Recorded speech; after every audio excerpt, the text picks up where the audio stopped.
কেন আসছেন এখানে? খাবার খেতে আসছেন? আচ্ছা আপু, আপনি হচ্ছে মাংস কত নেওয়ার কথা তো? আমি তো জানি না, আমার ওখান থেকে দিয়েছি, আমি 2 পিসের টাকা দিচ্ছি, 100 টাকা নিজাম ভাই আপনাকে 2 পিস দিছে? 2 পিস?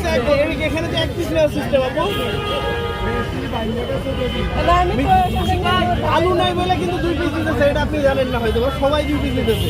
অনেকে হয়তো খারাপ ভাবতে পারে, কিন্তু আলু নাই বলে 2 পিস দিতেছে। 100 টাকা চাইছিলাম, সেই জন্য আপু 100 টাকা হিসেবে খাবারটা কেমন একটু বলেন তো? না ভালো, খাবার ভালো। অনেকে বলতেছে এটা নাকি বিয়ে বাড়ির মতন খাবার। না ভালোই, গ্রামের যেরকম রান্না করে, যেরকম রান্না ঠিক এইভাবেই রান্নাটা হয়েছে। তাহলে মিজান ভাইয়ের হাতের খাবার সেই স্বাদ নাকি?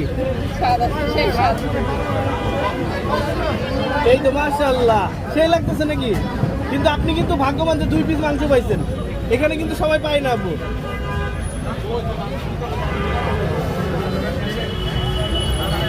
আপু কে কে আসছেন আপনি? আমি আমার সাথে ভাই আসছে। ভাই আসছে?